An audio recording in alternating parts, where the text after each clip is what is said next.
ಹೋರಾಟ ಮಾಡ್ತಾ ಇದ್ದೀವಿ. ಅಲ್ಲಿ ಉದ್ದೇಶಪೂರ್ವಕವಾಗಿ ರಾಜಕೀಯ ಮಾಡ್ತಾ ಇದ್ದೀರಿ. ಕಾರಣ ಏನು? ಮೇಕೆದಾಟಿನಿಂದ ನಿಮಗೆ ಆಗ್ತಕ್ಕಂಥ ನಷ್ಟ ಏನು ಅದನ್ನು ಸ್ಪಷ್ಟಪಡಿಸಿ. ಮೇಕೆದಾಟಿನಿಂದ ನಮಗೆ ಕುಡಿಯುವ ನೀರು ಬೆಂಗಳೂರಿಗೆ ಸುತ್ತಮುತ್ತ ಕುಡಿಯುವ ನೀರು ಮತ್ತು ವಿದ್ಯುತ್ ಶಕ್ತಿ ತಯಾರಾಗುತ್ತೆ. ವಿದ್ಯುತ್ ಶಕ್ತಿ ತಯಾರಾದರೆ ಆ ವಿದ್ಯುತ್ ಶಕ್ತಿ ಬಳಸುವ ನೀರು ನಿಮಗೆ ಹೋಗುತ್ತೆ ಮತ್ತು ಮಳೆಗಾಲದಲ್ಲಿ ಸಮುದ್ರಕ್ಕೆ ಹೋಗುವ ನೀರು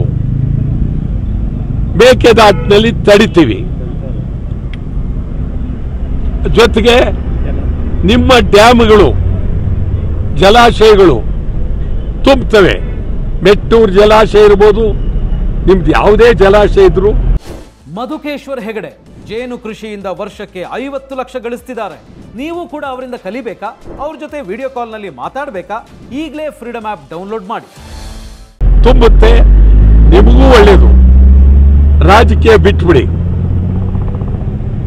ಸ್ಟಾಲಿನ್ ಅವರು ತಮ್ಮ ಪಕ್ಷದ ಪ್ರಣಾಳಿಕೆಯಲ್ಲಿ ಮೇಕೆದಾಟು ಮಾಡೋದಕ್ಕೆ ಬಿಡೋದಿಲ್ಲ ಅಂತ ಹೇಳಿದ್ದಾರೆ. ಪಳನಿಸ್ವಾಮಿ ಬಿಡೋದಿಲ್ಲ ಅಂತ ಹೇಳಿದ್ದಾರೆ. ಬಿಜೆಪಿ ಮುಖಂಡರುಗಳು ಬಿಡೋದಿಲ್ಲ ಅಂತ ಹೇಳಿದ್ದಾರೆ. ಒಂದು ರೀತಿ ಇಡೀ ತಮಿಳುನಾಡನ್ನೇ ನೀವು ಕರ್ನಾಟಕದ ವಿರುದ್ಧ ಎತ್ಕಟ್ಟಿದ್ದೀರಿ. ನಾವು ಬಹಳ ಗಂಭೀರವಾಗಿ ನಿಮ್ಗೆ ಹೇಳ್ತಾ ಇದ್ದೀವಿ, ಯಾವುದೇ ಕಾರಣಕ್ಕೂ ನಿಮ್ಮ ಈ ಗೊಡ್ಡು ಬೆದರಿಕೆಗೆ ಚಿಂತನೆಗೆ ಯಾವತ್ತೂ ನಾವು ತುಂಬುತ್ತೆ, ನಿಮಗೂ ಒಳ್ಳೆಯದು. ರಾಜಕೀಯ ಬಿಟ್ಬಿಡಿ. ಸ್ಟಾಲಿನ್ ಅವರು ತಮ್ಮ ಪಕ್ಷದ ಪ್ರಣಾಳಿಕೆಯಲ್ಲಿ ಮೇಕೆದಾಟು ಮಾಡೋದಕ್ಕೆ ಬಿಡೋದಿಲ್ಲ ಅಂತ ಹೇಳಿದ್ದಾರೆ. ಪಳನಿಸ್ವಾಮಿ ಬಿಡೋದಿಲ್ಲ ಅಂತ ಹೇಳಿದ್ದಾರೆ. ಬಿಜೆಪಿ ಮುಖಂಡರುಗಳು ಬಿಡೋದಿಲ್ಲ ಅಂತ ಹೇಳಿದ್ದಾರೆ.